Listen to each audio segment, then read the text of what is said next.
هل يحتاج جهازك إلى إصلاح؟ نوفر تشخيصا مجانيا بدون مكالمات أو تنقل. نستلم الجهاز من باب منزلك ونعيده إليك بعد الانتهاء. قبل الإصلاح نرسل لك تقدير التكلفة ونبدأ العمل فقط بعد موافقتك. خدمة بسيطة وشفافة واحترافية. الرابط موجود في الوصف. لتنظيف وتغيير محرك مكنسة كونغا 8290 اتبع الخطوات التالية لضمان أفضل أداء لجهازك. 1. التجهيز للأمان. قم بفصل المكنسة عن الكهرباء لتجنب أي حوادث أثناء العمل. 2. التشخيص المجاني. قبل البدء يمكنك الاتصال بأحد مقدمي خدمات الصيانة للحصول على تشخيص مجاني لمشكلة المكنسة.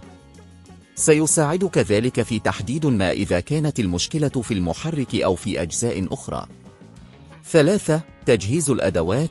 تأكد من أن لديك الأدوات اللازمة مثل مفكات ومقصات ومفاتيح ربط وقطع غيار إذا كانت مطلوبة. 4. فتح غطاء المكنسة. استخدم المفك لفك البراغي المثبتة على غطاء المكنسة. بعد إزالة البراغي يمكنك رفع الغطاء بحذر. 5. فحص المحرك. تحقق من حالة المحرك. إذا كان هناك تلف واضح أو احتراق فمن المحتمل أنك بحاجة إلى استبداله.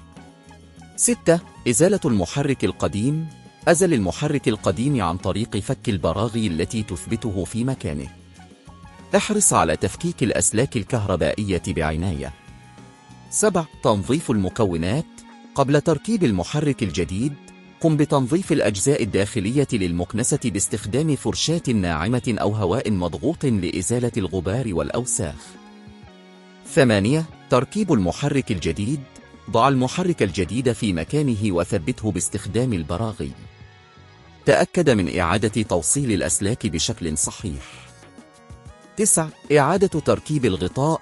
بعد التأكد من ثبات المحرك أعد تركيب الغطاء وثبت البراغي بإحكام. 10.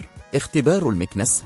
بعد إتمام جميع الخطوات قم بتوصيل المكنسة بالتيار الكهربائي واختبر الأداء. إذا كانت هناك أي مشاكل يفضل استشارة فني مختص. 11. خدمة الاستلام من المنزل. إذا كنت تفضل عدم القيام بهذا العمل بنفسك يمكنك الاستعانة بخدمة الاستلام من المنزل حيث يأتي إليك فني متخصص يقوم بالتشخيص وتقدير التكلفة قبل البدء في أي إصلاحات. 12. تقدير التكلفة. تأكد من مناقشة تكلفة الإصلاحات المحتملة مع الفني قبل البدء لتكون على دراية بالمبلغ المطلوب. هل يحتاج جهازك إلى إصلاح؟ نوفر تشخيصا مجانيا بدون مكالمات أو تنقل. نستلم الجهاز من باب منزلك ونعيده إليك بعد الانتهاء. قبل الإصلاح نرسل لك تقدير التكلفة ونبدأ العمل فقط بعد موافقتك. خدمة بسيطة وشفافة واحترافية. الرابط موجود في الوصف.